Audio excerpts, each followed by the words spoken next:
Sir ನಮಸ್ತೆ. ನಿಮ್ಮ cinema ಕನ್ಸಿಸ್ಟೆಂಟಾಗಿ 3 ವರ್ಷನೂ ಬೆಂಗಳೂರು ಫಿಲ್ಮ್ ಫೆಸ್ಟಿವಲಲ್ಲಿ ಇದಾಗ್ತಾಯಿದೆ, ಅಂದರೆ ಗುರುತಿಸ್ಕೊತಾ ಇದೆ, ಪ್ರಶಸ್ತಿಗಳು ಬರ್ತಾ ಇದ್ದಾವೆ. ಹೆಂಗೆ ಅನಿಸ್ತಿದೆ ಸರ್ ನಿಮಗೆ? ಖುಷಿ ಆಗ್ತಾಯಿದೆ. ಇನ್ನೂ ಬೇರೆ ಬೇರೆ ಸಿನಿಮಾಗಳು ಮಾಡಬೇಕು ಅಂತ. ಸೊ ಈ ವರ್ಷ ಎಕ್ಸ್ಪೆಷಲಿ ನಿಮ್ಮದು ಅತ್ಯುತ್ತಮ ಸಿನಿಮಾ ಪ್ರಶಸ್ತಿ ನಿಮಗೆ ಬಂದಿರೋದು. ಹೌದು. ಸೊ ಅದ್ರ ಬಗ್ಗೆ ಹೇಳೋದಾಗಿದೆ ಸರ್. ಅದೇ ಫಸ್ಟ್ ಮಸಣದವು ಅಂತ ಮಾಡಿದಾಗ ಜೂರಿ ಅವಾರ್ಡ್ ಬಂದಿತ್ತು. ಅದಾದ್ಮೇಲೆ ದೇವರ ಕಾಡು ಮಾಡಿದ್ರೆ 3rd ಪ್ರೈಸು. ಈ ಸತಿ ನಿರ್ವಹಣೆಗೆ 1st ಪ್ರೈಸ್ ಬಂದಿದೆ. ಓಕೆ. ಈ ಸಿನಿಮಾ ಯಾವುದ್ರ ಬಗ್ಗೆ ಇದೆ, ಹೆಂಗೆ ಶುರು ಆಯಿತು, ಈ ಥರದ್ದು ವಿಷಯ ಹೇಳ್ಬೇಕಂತ ಯಾಕೆ ಅನಿಸ್ತು ನಿಮಗೆ? ಅಂದರೆ ಇದು ಬೇಸಿಕಲಿ ಆರ್ಟ್ ಕಂಟೆಂಟ್, ಅಂದರೆ ಅವಾರ್ಡ್ ಬೇಸ್. ಇದು ಸ್ಟೋರಿ ಬಂದ್ಬಿಟ್ಟು ಅವಿನಾಶ್ ಅಂತ ಅವ್ರ ಪ್ರೊಡ್ಯೂಸರು, ಅವ್ರದ್ದು ಕಥೆ ಇದು. ಸೊ ಅದು ಒಂದು ಎಕ್ಸ್ಪೆರಿಮೆಂಟಾಗಿ ಚೆನ್ನಾಗಿರುತ್ತೆ. ಒಂದೇ ಆರ್ಟಿಸ್ಟ್ ಇಟ್ಕೊಂಡು ಒಂದು ಮನೇಲೇ ಶೂಟ್ ಮಾಡೋದು, ಅದು 8 ಮಂತ್ಸ್ ಪ್ರೆಗ್ನೆಂಟ್ ಕ್ಯಾರೆಕ್ಟರ್ ಮಾಡೋದು. ಸೊ ಅವರಲ್ಲಿರೋಂಥ ಪೇನ್, ಅವರು ಏನು ಸಫರ್ ಪಡ್ತಾರೆ ಅನ್ನೋದನ್ನ ಶೂಟ್ ಮಾಡೋಣ ಅಂತ ಅಂದ್ಬಿಟ್ಟು ಮಾಡಿದ್ವಿ. ಸೊ ಹಾಗಾಗಿ ಆ ಕಂಟೆಂಟೇ ಚೆನ್ನಾಗಿತ್ತು. ಓಕೆ.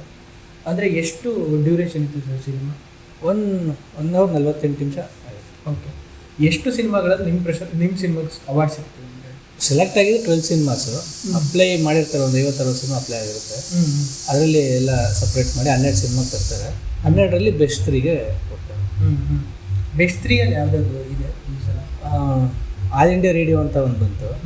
ಆಮೇಲೆ 3rd ಪ್ರೈಸು. 2nd ಕಂದಿಲ್ ಅಂತೇನೋ ಬಂತು. ಫಸ್ಟು ನಮ್ಮ ನಿರ್ವಹಣ. ಅದು ಬಿಟ್ಟರೆ ಇನ್ನು ಕ್ಷೇತ್ರಪತಿ ಸ್ವಾತಿ ಮುತ್ತಿನ ಮಳೆಣಿಗೆ ಜೂರಿ ಅವಾರ್ಡ್ ಬಂದಿದೆ. ಈ ಸಿನಿಮಾದಲ್ಲಿ ಅಂದರೆ ಯಾರೇ ಆ್ಯಕ್ಟ್ ಮಾಡಿದ್ರು? ಒಂದೇ ಆರ್ಟಿಸ್ಟು, ಶೆಟ್ಟಿ ಅಂತ. ಇಡೀ ಸಿನಿಮಾ ಒಬ್ಬರೇ ಆರ್ಟಿಸ್ಟು, ಬೇರೆ ಯಾರು ಮುಖನೂ ಕಾಣಲ್ಲ ಇದರಲ್ಲಿ. ಒಬ್ಬರೇ ಆರ್ಟಿಸ್ಟು, ಬರೀ ಫೋನ್ ಕಾನ್ವರ್ಸೇಷನ್ ನಡೀತಾ ಇರುತ್ತೆ ಅಷ್ಟೇ. ಅದು ಬಿಟ್ಬಿಟ್ಟು ಯಾವ ಆರ್ಟಿಸ್ಟು. ಕತೆ ಹುಟ್ಟಿದ್ದು ಹೆಂಗೆ ಸರ್? ಅಂದರೆ ಏನಾದರೂ ನೀವು ಈ ಥರದ್ದು ಮಾಡ್ಬೇಕಂತ ಅನಿಸಿದ್ದು ಯಾಕೆ ಅಂತ? ಆದರೆ ಅದೇ ಈಗ ಅವಿನಾಶ್ ಸರ್ ಅಂತ ಹೇಳಿದ್ನಲ್ಲ, ಅವ್ರದ್ದೇ ಕತೆ ಅದು. ಅದೇ ಅವ್ರು ತುಂಬ ದಿವಸ ಫಸ್ಟಿಂದ ಹೇಳ್ತಾ ಇರೋದು ಮಾಡಬೇಕಂತ ಅಂದ್ಬಿಟ್ಟು. ನಾನು ಟೈಮ್ ಆಗ್ತು ಮಾಡೋಣ ಅಂದ್ಬಿಟ್ಟು ಸ್ಕ್ರೀನ್ ಪ್ಲೇ ಬೇಕಿತ್ತು. ಸೊ ಅದನ್ನು ತುಂಬ ಟೈಮ್ ತೊಗೊಂಡಿದ್ವಿ. ಅಂದರೆ ಹೆಂಗೆ ಎಂಗೇಜಿಂಗ್ ಮಾಡೋದು, ಒಂದೇ ದಿವಸ ಒಂದೇ ಮನೆ. ಹೌದಾ? ಸೊ ಅದನ್ನು ಟೈಮ್ ತೊಗೊಂಡು ಮಾಡಿದ್ವಿ. ಅದು ರಿಯಲ್ ಆಗಿ ಅವ್ರ ಹತ್ರ ಮಾತಾಡಿ ಹೇಗಿರುತ್ತೆ ಅಂದ್ಕೊಂಡು. ಈ ಸಿನಿಮಾ ಈ ಹಿಂದೆ ಯಾವ್ದಾರ ಫಿಲ್ಮ್ ಫೆಸ್ಟಿವಲಿಗೆ ಕಳಿಸಿದ್ರ ಅಥವಾ ನೆಕ್ಸ್ಟು ಈಗಲೇ ಅವಾರ್ಡ್ ಬಂದಿರೋದ್ರ ಎಲ್ಲೆಲ್ಲಿ ಕಳಿಸ್ಬೇಕಂತ ಪ್ಲಾನ್? ಈಗಿದೆ, ಪ್ಲ್ಯಾನ್ ಇದೆ ಹೊರಗಡೆ ಕಳಿಸ್ಬೇಕು ಅಂತ ಅಂದ್ಬಿಟ್ಟು. ಅಪ್ಲೈ ಮಾಡಿದೆ ಫಸ್ಟು ಬೆಂಗಳೂರಿಗೆ. ಬೆಂಗಳೂರಿಗೆ ಆಯಿತು. ಸೊ ಈಗಾದ್ಮೇಲೆ ನೆಕ್ಸ್ಟ್ ಅಪ್ಲೈ ಮಾಡಬೇಕು ಬೆಂಗಳೂರು ಫೆಸ್ಟಿವಲ್. ಅದೇ ಕನ್ಸಿಸ್ಟೆಂಟಾಗಿ 3 ವರ್ಷ ಬಂದಿರೋದ್ರಿಂದ ಹೆಂಗೆ ಆಯ್ತದು ಅಂತ ಅಂದರೆ ನೀವು ಪ್ಲಾನ್ ಮಾಡಿದರೆ ಈ ಫೆಸ್ಟಿವಲಿಗೆ ಕಳಿಸ್ಬೇಕಂದ್ರೆ ಪ್ಲಾನ್ ಮಾಡ್ತಿರೋದ ಅಥವಾ? ಹೌದು, ಫೆಸ್ಟಿವಲ್ ಗಮನದಲ್ಲಿಟ್ಕೊಂಡೇ ಮಾಡ್ತಾರೆ. ಆ 2 ಸಿನಿಮಾಗಳು ಯಾವ ವಿಷಯದ ಮೇಲೆ? ಒಂದು ಮಸಣದವು ಅಂತ, ಅದು ಮಕ್ಕಳು ಕ್ಯಾಟಗರಿ. ಅದು ಸ್ಮಶಾನದಲ್ಲಿ ಸಿಗೋಂಥ ಹೂವನ್ನ ತೊಗೊಂಡೊಬ್ಬ ಮಾರ್ತಾ ಇರ್ತಾನೆ, ಅವ್ರ ಕತೆ ಅದು. ಸೊ ಅದು ಆಗಿತ್ತದು.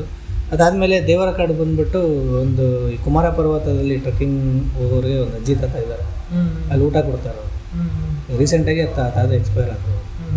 ಅದನ್ನು ನಾವು ಒಂದು ಸತಿ ಕೇಳಿದ್ವಿ. ಹಿಂಗೆ ಕೇಳಿದಾಗ ಸಿನಿಮಾ ಮಾಡೋಣ ಅಂದರೆ ಆ ಥರ ಒಂದು ಸಿನಿಮಾ ಪ್ಲ್ಯಾನ್ ಮಾಡಿ, ಇಬ್ಬರೇ ಏಜ್ ಆಗಿರುತ್ತೆ ಅವ್ರಿಗೆ. ಕಪಲ್ಸು ಮೇಲ್ಗಡೆ ಇರ್ತಾರೆ, ಬೆಟ್ಟದ ಮೇಲ್ಗಡೆ. ಸೊ ಟ್ರಾನ್ಸ್ಪೋರ್ಟ್ ಆ ಥರ ಏನೂ ಇರೋದಿಲ್ಲ. ಕೋವಿಡ್ ಟೈಮಲ್ಲಿ ಯಾರು ಟ್ರೆಕ್ಕಿಂಗ್ ಹೋಗಲ್ಲ ಅಲ್ಲಿ. ಸೊ ತಾತನಿಗೆ ಹೆಲ್ತ್ ಅಪ್ಸೆಟ್ ಆಗುತ್ತೆ. ಏನು ಮಾಡ್ತಾರೆ ಅನ್ನೋದು ಒಂದು ಸ್ಕ್ರೀನ್ ಪ್ಲೇ ಮಾಡಿದ್ದಾರೆ. ಸರ್ ಈಗ ಅವಾರ್ಡ್ ಬಂದಿರೋ ಸಿನಿಮಾಗೆ ಅದು ಏನೇನು ಚಾಲೆಂಜಸ್ ಇತ್ತು ಅಂದರೆ ಶೂಟ್ ಮಾಡ್ಬೇಕಾದ್ರೆ, ಮತ್ತು ನಿಮ್ಮ ಟೀಮ್ ಎಲ್ಲ ಹೆಂಗಿತ್ತು, ಟೆಕ್ನಿಕಲ್ ಟೀಮ್? ಅಂದರೆ ನಮ್ಮ ಫಸ್ಟಿಂದನೇ ಒಂದೇ ಟೀಮ್ ನನ್ನ ಜೊತೆ ಇರೋದು. ಸೊ ಬೇರೆ ಟೀಮ್, ಎಡಿಟರು, ಕ್ಯಾಮ್ರಾಮನ್ ಎಲ್ಲ ನಮ್ಮವರೇ. ಸೊ ಹಂಗಾಗಿ ಏನೂ ಚೇಂಜ್ ಆಗಿರಲಿಲ್ಲ ಅಷ್ಟೇ. ವರ್ಕ್ ಮಾಡ್ಬೇಕಾದ್ರೆ ಸ್ವಲ್ಪ ಪ್ಲ್ಯಾನ್ ಮಾಡಿದ್ವಿ ಅಷ್ಟೇ. ಯಾಕಂದರೆ ಮನೆ ಬೈಲೂರಲ್ಲಿ ಮಾಡಿದ್ದು ಮನೆ. ನಮ್ಮ ಮನೆಯಾಗೆ ಇತಿಹಾಸನೇ 100 ವರ್ಷದ ಹಳೆ ಮನೆ. ಸೊ ನಮಗೆ ಅಲ್ಲಿ ಎಲ್ಲಿ ಫ್ರೇಮ್ ಇಟ್ಟರು ಚೆನ್ನಾಗಿ ಕಾಣೋದು. ಮೊನ್ನೆ ಅಂದರೆ ಮಳೇಲಿ ಮಾಡಬೇಕಿತ್ತು. ಮೇಜರ್ ಸೀನ್ ಇದ್ದಿದ್ದ ಮಳೇಲಿ. ನ್ಯಾಚುರಲ್ ಮಳೆಯಲ್ಲೇ ಮಾಡಿದ್ರೆ ಇಲ್ಲ, ಅದೇ ಆರ್ಟಿಫಿಷಿಯಲ್ ಮಾಡಿದ್ವಿ. ಬಟ್ ನಮ್ಮ ಟೈಮ್ ಸರಿಯಾಗಿ 2 ಸತಿ ಮಳೆ ಬಂತು. ಸೊ ಅದು ಯೂಸ್ ಮಾಡ್ಕೊಂಬಿಟ್ಟು ನ್ಯಾಚುರಲ್ ಆಗಿ. ಇವರು ಗರ್ಭಿಣಿ ಕ್ಯಾರೆಕ್ಟರ್ ಅದು ಬರುತ್ತಲ್ಲ, ಅದು ಯಾರು ಮಾಡಿರೋದು? ಅವರು ತ್ರಿಷಾ ಶೆಟ್ಟಿ ಅಂತ. ಓಕೆ. ಮಂಗಳೂರವರೇ ಅವರು. ಸೊ ಫೈನಲಿ ಇದು ಥಿಯೇಟ್ರಲ್ಲಿ ರಿಲೀಸ್ ಮಾಡ್ತೀರಾ ಸರ್ ಈ ಸಿನಿಮಾ? ಥಿಯೇಟ್ರಲ್ಲಿ ಸದ್ಯಕ್ಕೇನು ಇಲ್ಲ. ಅಂದರೆ ಇನ್ನು ಅಣ್ಣ ಕಳ್ಸೋಣ ಎಲ್ಲ ಕಡೆ, ಫಸ್ಟು ಹೋಗಿ ಬರಲಿ, ಅದಾದಮೇಲೆ ನೋಡೋಣ. OTT ಆ ಥರ ಏನಾದರೂ? ಅದೇ ಇನ್ನು ನಾವೇನು ಪ್ಲ್ಯಾನ್ ಇಲ್ಲ ಆ ಥರ. ಯಾಕಂದರೆ ಮುಗಿದೋಗ್ಲಿ ಫಸ್ಟು. ಈ ಕಂಟೆಂಟ್ ಎಲ್ಲ ಜಾಸ್ತಿ ನಾವು ಹೊರಗಡೆನೇ ಕಳಿಸ್ಬೇಕು. ಸೊ ನಮ್ಮಲ್ಲಿ ಒಂದಷ್ಟು ಇಲ್ಲ, ಅದಕ್ಕೆ ಪ್ಲ್ಯಾಟ್ಫಾರ್ಮ್ಸ್ ಇಲ್ಲ. ಸೊ ಬೇಡ ಅಂತ ಥಿಯೇಟರ್ ಫಿಲ್ಮ್ ಫೆಸ್ಟಿವಲ್ ಬಿಟ್ಟರೆ ಬೇರೆ ಯಾವುದೂ ಇಲ್ಲ ಆ ಥರದ್ದು ರೆಕಗ್ನೈಸ್ ಇರುತ್ತೆ? ಅಲ್ಲ, ತುಂಬ ಇದೆ ನಮ್ಮ ಇಂಡಿಯಾದಲ್ಲಿ. 4 ಕರ್ನಾಟಕದಲ್ಲಿ ಯಾವುದೂ ಇಲ್ಲ.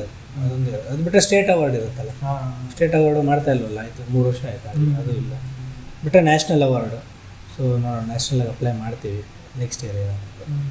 ನೆಕ್ಸ್ಟ್ ಪ್ಲಾನ್ಸ್ ಏನಿದೆ ಸರ್ ಸಿನಿಮಾ? ನೆಕ್ಸ್ಟ್ ಈಗ ಒಂದು ಕಮರ್ಷಿಯಲ್ ಪ್ಲ್ಯಾನ್ ಮಾಡ್ತಾ ಇದ್ದೀವಿ. ವರ್ಷಕ್ಕೊಂದು ಫೆಸ್ಟಿವಲ್ ಸಿನಿಮಾ ಮಾಡಬೇಕಂತಲೇ ನನ್ನ ಆಸೆ ಇರೋದು. ಜೊತೆಗೆ ಈಗ ಒಂದು ಕಮರ್ಷಿಯಲ್ ಅನೌನ್ಸ್ ಮಾಡಬೇಕಂತ ಇದೆ, ಮಾತುಕತೆ ನಡೀತಿದೆ. ಸದ್ಯದಲ್ಲೇ ಹೇಳ್ತೀವಿ. Okay, thank you sir. Thank you. Thank you.